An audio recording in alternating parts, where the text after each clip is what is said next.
ओह, good morning बच्चों। और आज हम लोग बायोलॉजिकल क्लासिफिकेशन के लास्ट लेक्चर में पहुंच चुके हैं। सो बायोलॉजिकल क्लासिफिकेशन के प्रीवियस लेक्चर्स में हम लोगों ने 5 किंगडम पढ़े और पांचों किंगडम के नाम हम लोगों ने जाने थे। एक किंगडम हुआ करते थे मोनेरा, एक किंगडम हुआ करते थे प्रोटिस्टा, इसके अलावा फंजाई, इसके अलावा प्लांट और एनिमल्स। ये जो 5 किंगडम हुआ करते थे, इन 5 किंगडम में हमने दुनिया भर के सारे ऑर्गेनिज्म को प्लेस कर दिया। Monera, protista, fungi, plant and animal. Okay,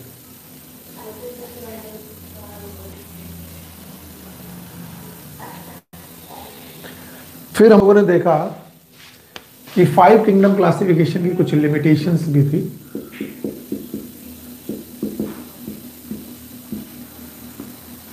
five kingdom classification की लिमिटेशंस थी कि इन 5 किंगडम क्लासिफिकेशन में लाइकेंस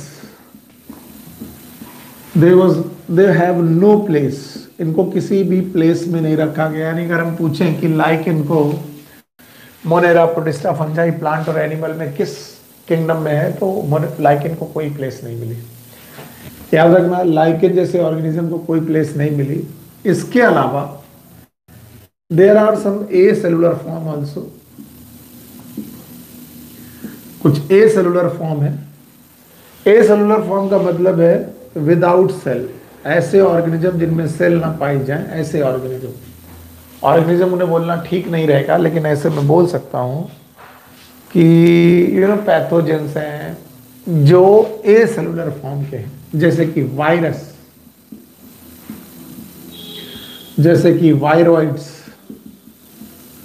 जैसे कि प्रायॉन्स,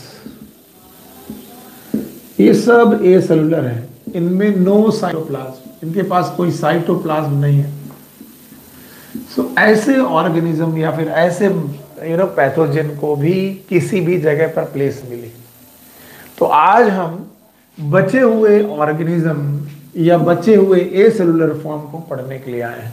तो आज के टॉपिक में बेसिकली हम लोग लाइकेन पढ़ेंगे, वायरस पढ़ेंगे, वायराइड पढ़ेंगे और प्रायॉन्स पढ़ेंगे। सो एक एक करके इन सबको पढ़ने की कोशिश करते हैं और अपना चैप्टर एंड करते हैं। ओके, चलिए। सो सबसे पहले हमारे हिस्से में आते हैं वायरस।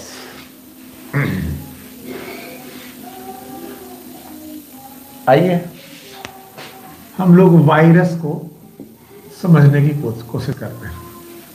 वायरस जो ये शब्द है, इस वायरस का लिटरल मतलब होता है पॉइजनस फ्लूइड।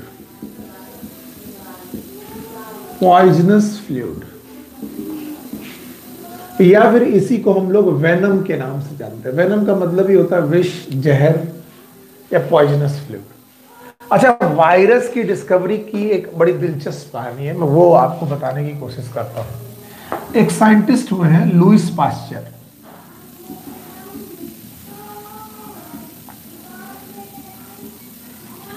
और लुईस पास्चर की एक थ्योरी हुई है, जर्म थ्योरी ऑफ डिसीज।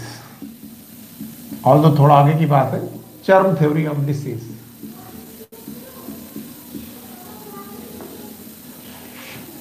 और ये थ्योरी कहती है कि हर डिसीज का कारण, हर डिसीज का, ऑलमोस्ट एवरी डिसीज का कारण कोई ना कोई माइक्रो ऑर्गेनिज्म जरूर है। और उस माइक्रो ऑर्गेनिज्म को वो ढूंढ लेते हैं, इसी माइक्रो ऑर्गेनिज्म को वो ढूंढते हैं। यानी कोई ना कोई जर्म किसी ना किसी डिसीज से जरूर लिंक रहता है। याद रहेगा, लुईस पास्चर का ऐसा मानना है कि there is a germ theory of disease. हर एक डिसीज के पीछे किसी ना किसी माइक्रो ऑर्गेनिज्म का कारण है। प्रूव भी किया था, जैसे कि ट्यूबरकुलोसिस, बैक्टीरिया वगैरह। ठीक है, तो लुईस पास्चर के समय तक बैक्टीरिया जो थे, लुईस पास्चर के समय तक की बात कर रहा हूं, bacteria were the smallest germ. Bacteria smallest germ हुआ करते थे और लोग बैक्टीरिया को ही सबसे छोटा डिसीज कॉजिंग ऑर्गेनिज्म माना करते थे। अच्छा, इसके बाद लुईस पाश्चर के ही समय पर पौधों में एक डिसीज हुई, प्लांट में, टोबैको प्लांट में एक डिसीज हुई। देखिएगा ध्यान से, टोबैको के प्लांट में, जो टोबैको के प्लांट है उसकी पत्तियों में मोज़ेक डिसीज होने लगी, यानी एक डिसीज होने लगी जिसका नाम था टोबैको मोज़ेक डिसीज।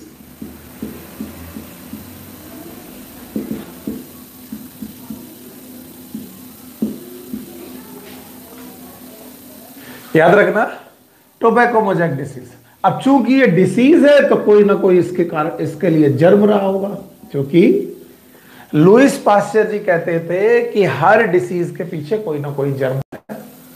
तो हुआ क्या, टोबैको मोज़ेक डिसीज का जर्म पता नहीं चल पा रहा था और उस समय तक bacteria were the smallest germ, सबसे छोटे जर्म हुआ करते थे। तो एक साइंटिस्ट है जो आपकी बुक में दिए गए हैं, इनका नाम है दिमित्री आइवानोस्काय। आइवानोस्काय, स्पेलिंग आप देख लीजिएगा, इट में बी वी, आइवानोस्काय। फिर से सुनो, दिमित्री आइवानोस्काय। इन्होंने क्या किया कि ये कोशिश की कि हमें जर्म पता चल जाए। तो इन्होंने इन पत्तियों को, टोबैको मोज़ेक वायरस की पत्ती, टोबैको मोज़ेक डिसीज, जिस डिसीज जिन पत्तियों का था, उन पत्तियों का एक पेस्ट बनाया और पेस्ट बना करके उन्होंने एक फिल्टर में डाला। अब आप सोचेंगे फिल्टर क्या है? फिल्टर वो एक्चुअली वो तरीके थे जिससे हम लोग माइक्रो ऑर्गेनिज्म को पकड़ने की कोशिश करते हैं। जैसे कि चाय छानते वक्त हम लोग चाय पत्ती को पकड़ लेते हैं, चाय नीचे चली जाती है। ठीक वैसे इन्होंने कोशिश की कि ये जो पत्तियों का पेस्ट है वो इस फिल्टर से गुजारा जाए। पर याद रहे, ये फिल्टर जो था ये बैक्टीरिया फिल्टर था, यानी ये बैक्टीरिया को पकड़ लेता था। ये बैक्टीरिया या फिर बैक्टीरिया से बड़ा कोई पार्टिकल हो तो उसे पकड़ लेता था। छन्नी है ये, इसमें बैक्टीरिया डालो पकड़ जाएगा, बाकी चीजें नीचे निकल जाएंगी।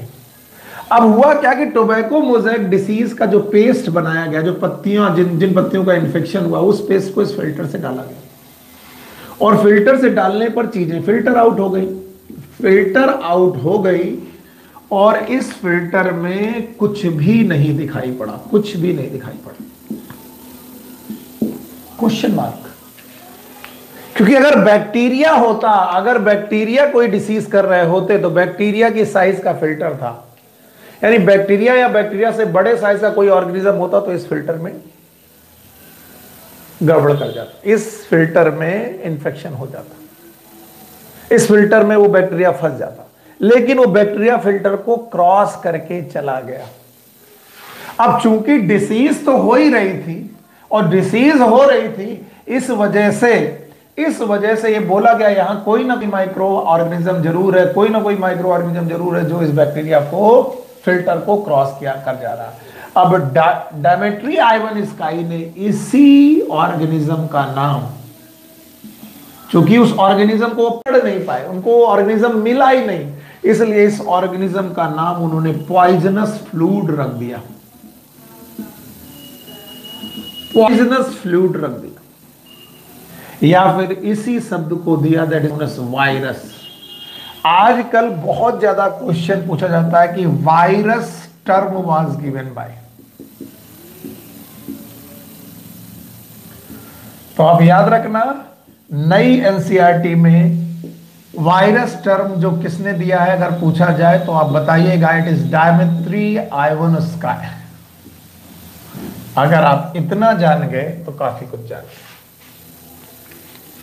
तो लुईस पाश्चर की थ्योरी में, जिस थ्योरी में बोला जाता था कि डिसीज हमेशा किसी न किसी माइक्रो ऑर्गेनिज्म से होती है, उसी थ्योरी में हमें पता चला कि दिमित्री आइवानोस्काय ने एक फिल्टर लगाया, उस फिल्टर में बैक्टीरिया फंसे नहीं, बैक्टीरिया का कोई ऑर्गेनिज्म ही नहीं था, बैक्टीरिया से तो हुआ ही नहीं, बैक्टीरिया से तो कोई इन्फेक्शन ही नहीं हो रहा था, तो बैक्टीरिया फिल्टर को क्रॉस कर गए।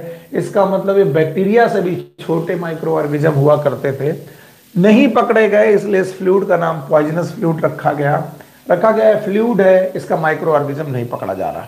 अच्छा, डायमेट्री आइवनस्काई के बाद एक साइंटिस्ट आते हैं, इनका भी नाम को याद रखना पड़ेगा। देखिए एक एक करके साइंटिस्ट मैं बता रहा हूं। पहला साइंटिस्ट था लुईस पाश्चर, दूसरा डायमेट्री आइवनस्काई, तीसरे एक साइंटिस्ट आते हैं D J Ivanovsky, sorry these are known M W Beijerinck. एक साइंटिस्ट आते हैं एम डब्ल्यू बीजरिंग।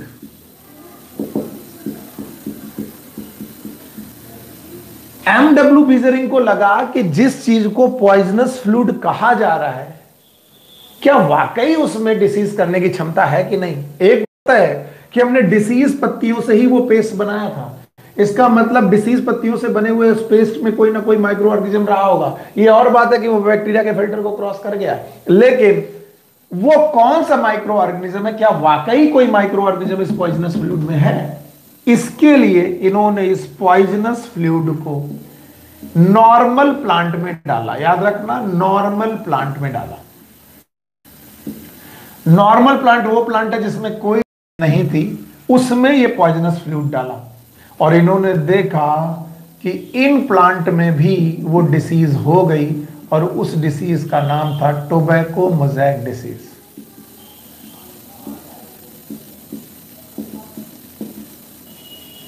तो उन्होंने ये शब्द बोला, किसने, बीजरिंग ने बोला कि जो ये फ्लूइड है एक्चुअली ये इन्फेक्शियस है। कैसा है, इन्फेक्शियस। यानी अगर इस फ्लूइड को हम किसी नॉर्मल प्लांट में डालें तो वो नॉर्मल प्लांट में भी डिसीज कर देता है। और इसलिए इन्होंने एक छोटा सा टर्म दिया, the term was contagium vivum fluidum. Contagium का मतलब होता है इन्फेक्शियस, वाइवम का मतलब लिविंग, फ्लूइड का मतलब फ्लूइड। ये एक इन्फेक्शियस लिविंग फ्लूइड है। अगर हम किसी नॉर्मल प्लांट में इसे डालें तो नॉर्मल प्लांट में भी इंफेक्शन हो जाता है। इनफैक्ट अगर किताबें पढ़ोगे तो पता चलेगा बीजरिंग ही वो थे जिन्होंने पॉइजनस फ्लूइड शब्द पहली बार यूज किया था। पर हम चूंकि एनसीईआरटी के हिसाब से जाएंगे तो एनसीईआरटी में डायमेट्री आइवनस्काई हैं जिनके नाम पर वायरस टर्म दिया गया है, इसलिए हम लोग वही लर्न करेंगे। तो चलो साइंटिस्ट कितने हो गए, पहला हो गया लुईस पाश्चर, दूसरा होगा डायमेट्री आइवनस्काई, तीसरा बीजरिंग।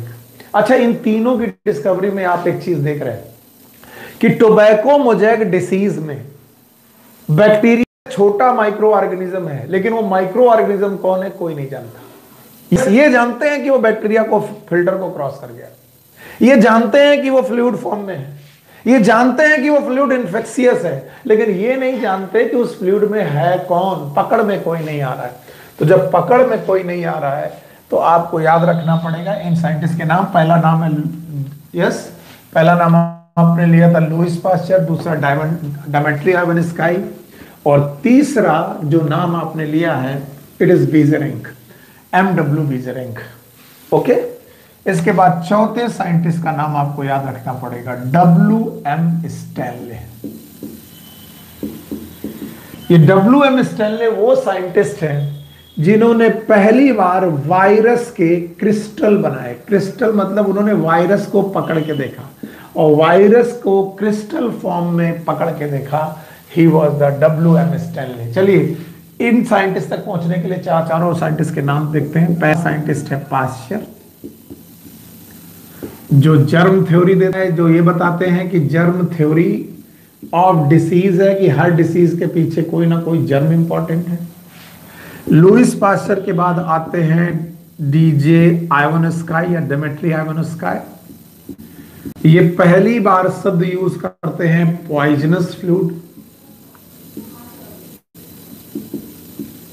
या फिर आपकी बुक बोलती है वायरस। इसके बाद साइंटिस्ट आते हैं MW बीजरिंग और MW बीजरिंग कहते हैं कॉन्टेजियम वाइवम फ्लूइडम। पर कोई भी उस माइक्रो ऑर्गेनिज्म को ढूंढ पाने में असमर्थ है, लेकिन 1, 2, 3 के बाद जो चौथा साइंटिस्ट आता है WM स्टैनले, उसने क्रिस्टल ऑफ द वायरस बनाया। वायरस के क्रिस्टल पहली बार अगर किसी ने देखे तो वो थे WM स्टैनले। और जब हमने वायरस का स्ट्रक्चर देखा तो हमने क्या पाया, ध्यान सुनो। जो वायरस का जब स्ट्रक्चर हमने देखा तो हमने पाया कि वायरस के स्ट्रक्चर में केवल दो ही चीजें हैं, ओनली टू थिंग, दो चीजें हैं। एक तो पेरीफेरल बेटा बाउंड्री है जिन्हें हम बोलेंगे कैप्सिड। ध्यान सुनिएगा, किसी भी वायरस में दो ही चीजें हैं। एक तो उसकी कवरिंग है, covering is made up of protein, protein covering है, और इस प्रोटीन कवरिंग का नाम उन्होंने रखा है कैप्सिड। तो यहां पर चारों तरफ प्रोटीन की कवरिंग है। प्रोटीन कवरिंग के अंदर आपको मिलेगा न्यूक्लिक एसिड, अंदर की तरफ न्यूक्लिक एसिड है। तो इन्होंने पाया कि जब कभी किसी वायरस को आप देखेंगे तो वायरस में केवल दो ही चीजें हैं, बाहर की तरफ प्रोटीन कवरिंग है जिसे बोलेंगे कैप्सिड, और अंदर की तरफ न्यूक्लिक एसिड है। एंड न्यूक्लिक एसिड में बी डीएनए और आरएनए, नेवर बोथ, एक साथ दोनों कभी नहीं होंगे। या तो डीएनए होगा या तो आरएनए होगा, एक साथ दोनों कभी नहीं होंगे। तो याद रखना, वायरस के स्ट्रक्चर में इन्होंने देखा कि बाहर की तरफ एक कवरिंग है जिसका नाम है कैप्सिड, और अंदर न्यूक्लिक एसिड है। न्यूक्लिक एसिड में भी डीएनए, में भी आरएनए, या तो डीएनए हो सकता है या तो आरएनए हो सकता है। तो चलिए, पहला साइंटिस्ट पास्चर, दूसरा डीजे आइवन स्काई, तीसरा बीजेरिंग, और चौथा डब्ल्यूएम स्टैनले, जिन्होंने क्रिस्टल बनाए। उन क्रिस्टल में हमने देखा कि दो स्ट्रक्चर हैं वायरस के। वायरस में प्रोटीन है, जो प्रोटीन जो है वो कैप्सिड को बनाती है, और अंदर न्यूक्लिक एसिड है। एक और बात है, जरा वायरस के स्ट्रक्चर को आप मेरे लिए दोबारा ड्रॉ करने की कोशिश करिए। जब आप वायरस के स्ट्रक्चर को दोबारा ड्रॉ करने की कोशिश करते हैं तो आप पाते हैं, यस, फिर से मैं ये बना रहा हूं, कि इनके पास बाहर की तरफ कैप्सिड है। चलिए, ये रही कैप्सिड जो कि प्रोटीन की बनी है, और अंदर की तरफ न्यूक्लिक एसिड है।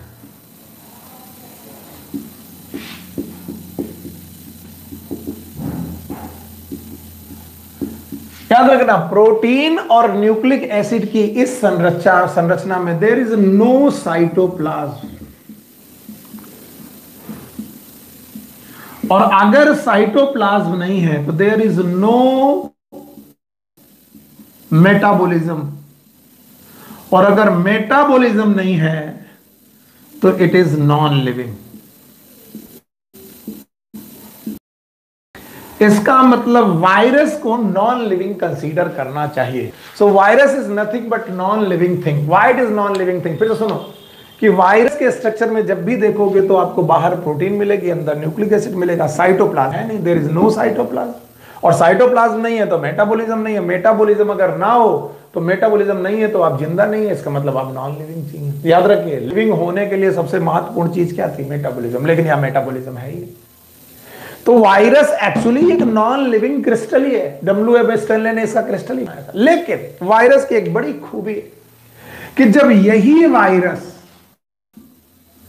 किसी सेल के अंदर घुस जाए, मान लीजिए ये हमारी सेल है, हमारी बॉडी की सेल है, मेरी बॉडी की सेल है, मैं होस्ट हूं, और ये वायरस अगर हमारी सेल के अंदर घुस जाए, एक्चुअली जिस तरीके से मैं घुसा रहा हूं वैसे नहीं घुसता, इनका न्यूक्लिक एसिड घुसता है अंदर जाकर के कॉपीज बनता है, पर मान लीजिए कॉपी बन चुकने के बाद की कहानी है, तो ये रहा वो वायरस।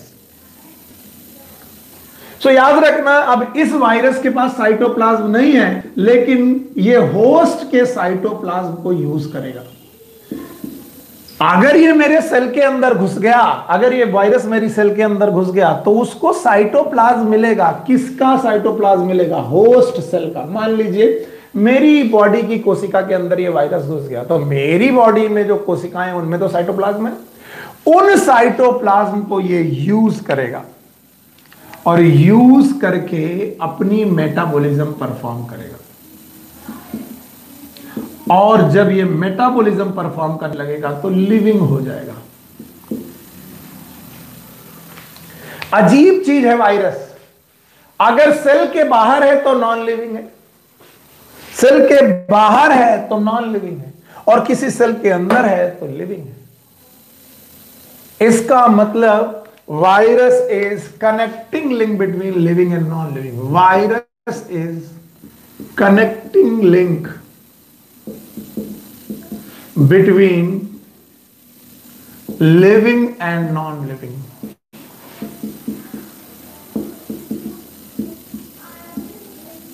ये कनेक्टिंग लिंक है between living and non living. Virus is connecting link between living and non living. याद रहेगा? इसका क्या मतलब है? अगर ये सेल के बाहर है तो नॉन लिविंग है, सेल के अंदर है तो लिविंग है। इसीलिए वायरस को बोला जाता है ऑब्लिगेट इंट्रासेलुलर पैरासाइट। वायरस कभी सेल के बाहर रह ही नहीं सकता, वायरस सेल के अंदर ही रह सकता है। और जो सेल के अंदर ही रहे, स्ट्रिक्ट, ऑब्लिगेट का मतलब स्ट्रिक्ट, वो सेल के बाहर नहीं रह सकता। इंट्रासेलुलर, सेल के अंदर का ही पैरासाइट है। तो वायरस को अगर जिंदा रखना है तो वायरस को सेल के अंदर ही रखना पड़ेगा, और इसीलिए बोलते हैं virus is a connecting link between living and non living. Okay, one thing more, छोटी सी एक और बात है जो वायरस के बारे में आपको जाननी चाहिए। चलिए वो बात मैं दोबारा लिखता हूं यहां पर। यस, एज वी नो कि हमारे पास वायरस में दो चीजें हैं। एक बाहर की तरफ प्रोटीन है, इस प्रोटीन को आप लोगों ने, यस फिर से देखते हैं, इस प्रोटीन आप लोगों ने बोला है कैप्सिड, और ये वायरस का कवर है। पर ये जो कैप्सिड है, अगर आप इसे खोल कर देखेंगे तो ये कैप्सिड छोटी छोटी स्ट्रक्चर से बना हो।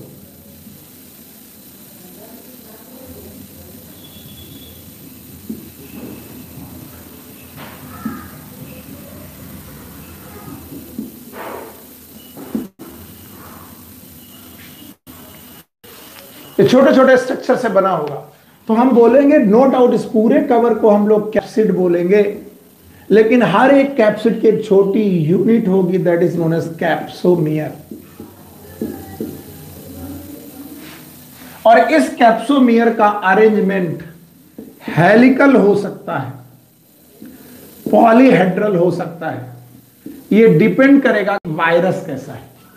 जैसे टोबैको मोज़ेक वायरस में, टीएमवी टोबैको मोज़ेक वायरस में, इन कैप्सोमियर का अरेंजमेंट हेलिकल फॉर्म में होता है, और ये आपकी बुक में बना भी है, ये आप लोग देखेंगे। तो कैप्सिड को बनाने वाले small structure they are known as capsomere. And the second thing, nucleic acid. और न्यूक्लिक एसिड दो प्रकार के हो सकते हैं, या तो डीएनए हो सकते हैं या तो आरएनए हो सकते हैं। नेवर बोथ, दोनों एक साथ कभी नहीं हो सकते। पॉइंट। एक और बात, वायरस हमेशा पैरासाइट है, और अभी अभी मैंने देखा कि ये एक इंट्रासेलुलर पैरासाइट है। इंट्रासेलुलर पैरासाइट का मतलब है ये सेल के अंदर ही घुसता है। तो ये सेल या तो प्लांट की हो सकती है, ये सेल या तो एनिमल की हो सकती है, और हो सकता है कि ये वायरस किसी बैक्टीरिया के ऊपर अटैक करे तो ये बैक्टीरिया के ऊपर भी अटैक कर सकता है। तो वायरस कहां कहां अटैक कर सकता है? प्लांट में अटैक कर सकता है, प्लांट की सेल के अंदर घुस जाए। एनिमल सेल में अटैक कर सकता है, एनिमल सेल के अंदर घुस जाए। या बैक्टीरिया के अंदर बेटा अटैक कर सकता है, बैक्टीरिया के अंदर भी घुस सकता है। प्लांट में अटैक करने वाले virus, these are known as plant virus. Animal में अटैक करने वाले these virus are known as animal virus.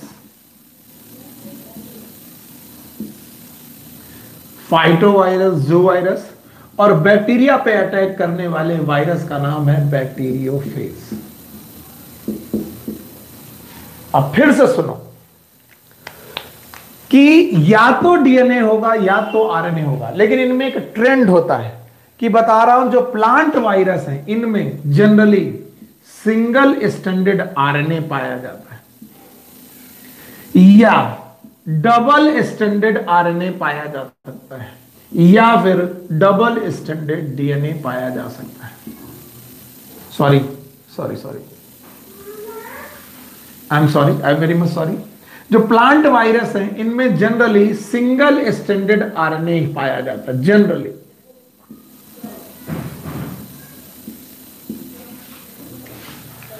यानी अगर मैं बोलूं कि प्लांट को अटैक करने वाले वायरस में जनरली कौन सा न्यूक्लिक एसिड होता है तो तुम बोल सकते हो सिंगल स्टैंडर्ड आरएनए। देख, tobacco mosaic virus tobacco plant में अटैक करता है और टोबैको प्लांट में अटैक करने वाले इस वायरस के पास आरएनए होता है और वो भी सिंगल स्टैंडर्ड आरएनए होता है, याद रख।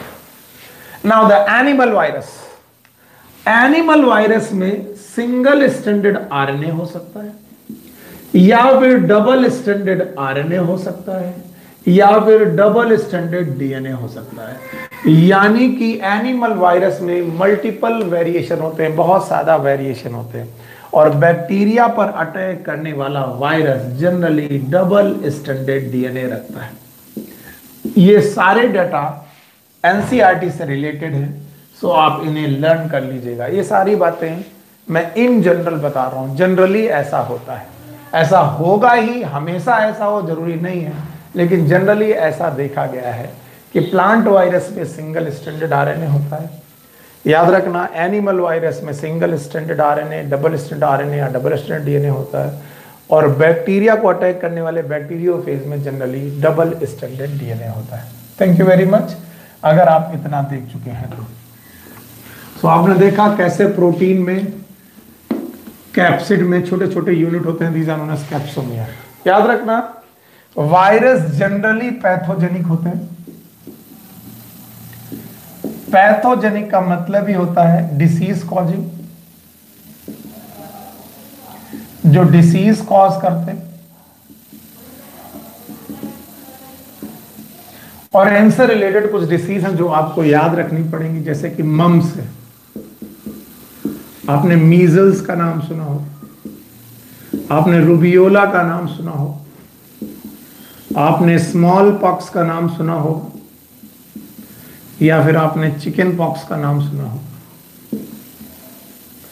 एक बहुत ही डेडली डिसीज है जिसके वायरस का नाम है HIV वायरस, यानी कि ह्यूमन इम्यूनोडेफिशिएंसी वायरस। ये एड्स नाम की बीमारी करता है।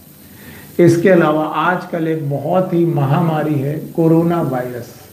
सो कोरोना वायरस भी एक ऐसा वायरस है जो हमारे लंग को इन्फेक्ट कर रहा है।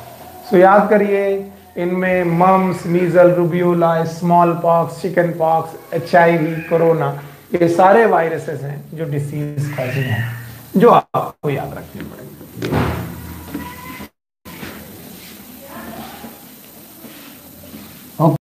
नाउ वायरस खत्म करने के बाद एक छोटा सा टॉपिक है वायरॉइड।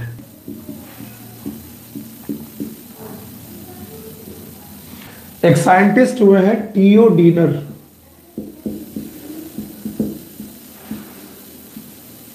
नाइनटीन 1971 में इन्होंने एक पार्टिकल देखा। This particle was smaller than virus.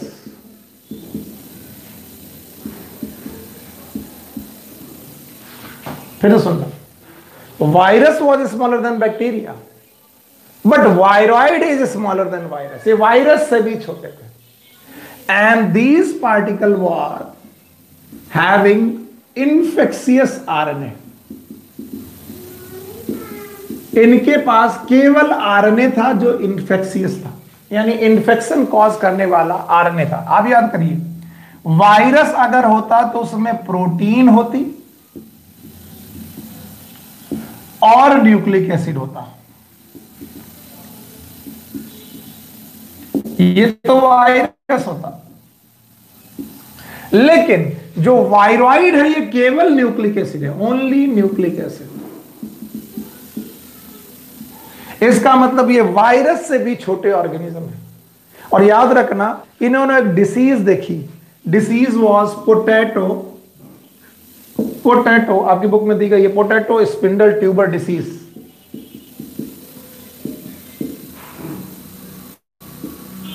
और ये पोटैटो स्पिंडल ट्यूबर डिसीज ये इन्फेक्शियस आरएनए से थी, and this infectious RNA was low molecular weight, it was low molecular weight.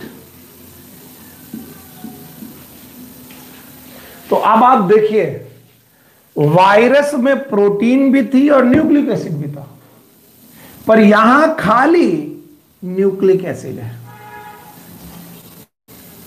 और वो भी न्यूक्लिक एसिड कौन है? आरएनए, डीएनए नहीं है। और दूसरा वो न्यूक्लिक एसिड कैसा है? इन्फेक्शियस। तीसरा low molecular weight nucleic acid से, और ये चीज डिस्कवर की टियोडीना ने 1971 में। और एक डिसीज देखी, the disease was potato spindle tuber disease, it is PSTD, याद रखिएगा। वायरॉइड के बाद एक छोटा सा और टॉपिक आता है,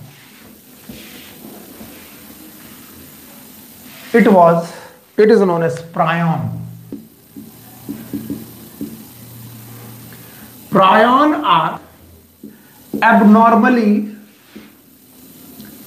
folded infectious protein. अब आपको एक तरीका बताता हूं मैं लर्न करने का। मैं यहां से लाइन खींचता हूं और मैं आपको एक तरीका सिखाता हूं। देखिए, अगर आपको वायरस देखना है तो वायरस में तो प्रोटीन भी है और न्यूक्लिक एसिड भी है। ओके, ये हो गया वायरस, आप लिख सकते हैं। लेकिन इस वायरस के अगर दोनों पार्ट अलग अलग हो जाए, कैसा? न्यूक्लिक एसिड विदाउट प्रोटीन हो जाए, तो इसे बोलते हैं वायरॉइड। और प्रोटीन, अनफोल्डेड प्रोटीन, ये एबनॉर्मल फोल्डेड प्रोटीन और ये आरएनए, अगर प्रोटीन और न्यूक्लिक एसिड दोनों में तो वायरस है, ये रहा वायरस। लेकिन अगर केवल आरएनए आ जाए इट इज वायरॉइड, और अगर केवल प्रोटीन आ जाए इट इज प्रायन। याद रखना, केवल प्रोटीन आ जाए तो इट इज प्रायन, ऐसे लर्न कर सकते हैं। तो याद रखना, prion is abnormally folded infectious protein. Okay, now prion generally neural degeneration करती है, न्यूरल डीजनरेशन डिसीज, यानी हमारे ब्रेन में नर्व का डीजनरेशन करना था, ब्रेन खराब करना चालू कर देती है। ऐसी ही एक डिसीज है मैड काउ डिसीज,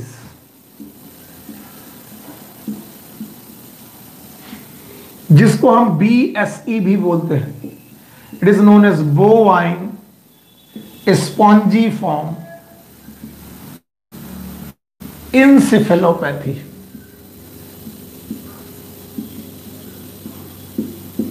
बोवाइन का मतलब ही होता है बेटा काऊ या फिर चौपाए, स्पॉन्जीफॉर्म जो स्पंज जैसा, इंसेफेलोपैथी मतलब brain. BSE is known as bovine spongiform encephalopathy, and ये डिसीज प्रायन से ही होती है। जैसी डिसीज काऊ में होती है, that is known as mad cow disease, वैसी ही डिसीज ह्यूमन में भी पाई जाती है। और ह्यूमन में होने वाली इस डिसीज में भी प्रायन ही इंपॉर्टेंट है, and it is known as CR Jakob disease. पूरा नाम है क्रुड्सफेल्ड जैकब डिसीज। और यहां पर भी ब्रेन डीजनरेशन होता है या फिर न्यूरल डीजनरेशन है। सो इस तरीके से आपने देखा कि जो प्रायन है ये इन्फेक्शियस प्रोटीन है और ये हमें डिसीज कॉज करते हैं। ओके, तो आपने देखा कि वायरस होता तो न्यूक्लिक एसिड और प्रोटीन दोनों होते, केवल न्यूक्लिक एसिड होता तो वायरॉइड होता, और केवल प्रोटीन होता तो प्रायन होता। ओके, प्रायन की डिस्कवरी में एक साइंटिस्ट का नाम है, आप इनको पढ़ लीजिएगा। इट इज गैस डूसेक। याद रहेगा? अगर इतना याद रहेगा तो हम लोग last topic of the chapter में पहुंच गए हैं। And the last topic of the chapter is lichen. Lichen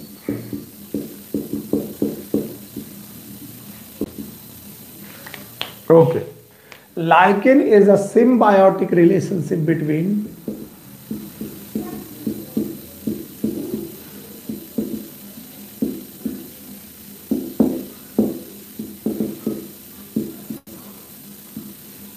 algae and fungi.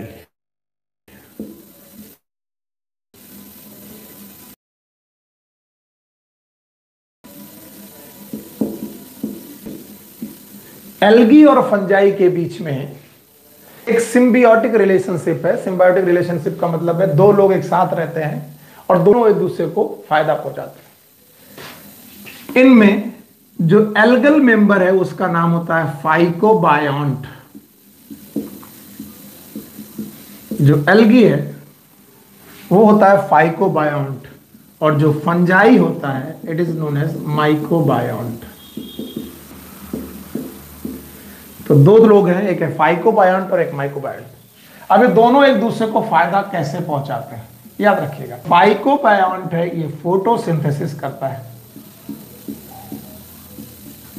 और फोटोसिंथेसिस करके फूड प्रिपेयर करता है और ये फूड फंजाई को मिलता है। वहीं माइकोबायोंट है वो प्रोटेक्शन देता है और ये प्रोटेक्शन एल्गी को मिलता है और इस तरीके से वो एक दूसरे का हेल्प करते हैं, सिम्बायोसिस करते हैं। लाइकेन के बारे में बहुत खास बात है, they are sensitive to SO2 sulphur dioxide, बहुत ज्यादा सेंसिटिव होते हैं। तो कहीं पर भी अगर एयर पॉल्यूशन है, याद रखना एयर पॉल्यूशन, तो lichen will not survive there। वहां पर lichen survive नहीं करते and that's why lichen are considered as pollution indicator। ये pollution indicator है और वो भी एयर pollution indicator। एक और खास बात है lichen की कि जब मैं आपको सक्सेशन पढ़ाऊंगा, सक्सेशन क्या होता है कि बेयर रॉक्स जो चट्टान, उन चट्टानों पे अभी तक कोई वनस्पति नहीं है, जो एकदम जिस चट्टान में कोई भी घास, कोई भी काई कुछ नहीं है, तो याद रखना कि इन चट्टानों में जो सबसे पहले ऑर्गेनिज्म आएगा, यानी प्राइमरी पाइनियर वेजिटेशन जो होगी, पाइनियर वेजिटेशन होगी, जो सबसे पहले वेजिटेशन होगी, it will be lichen. So lichen ही वो लोग हैं जो पाइनियर वेजिटेशन की तरह सबसे पहले सक्सेशन के दौरान आते हैं। और इस तरीके से हम लोगों ने अपने टॉपिक को कंप्लीट कर लिया। And this topic was biological classification. Biological classification खत्म करने के बाद अब हम लोग नेक्स्ट टाइम प्लांट किंगडम नाम के तीसरे चैप्टर को, जो इस बुक में है, वो पढ़ेंगे। सो आप इसे पूरा पढ़ लीजिएगा और लोग इनके क्वेश्चन लगा लीजिएगा। कई लोग पूछेंगे सर क्वेश्चन के लिए अभी बुक प्रोवाइड नहीं किए गए, तो PDF फॉर्म में ये क्वेश्चन आपको ओमेगा से प्रोवाइड हो जाएंगे। आप उनसे नहीं मिले तो उनसे मांग लीजिएगा। Thank you very much, take care, good luck, bye bye.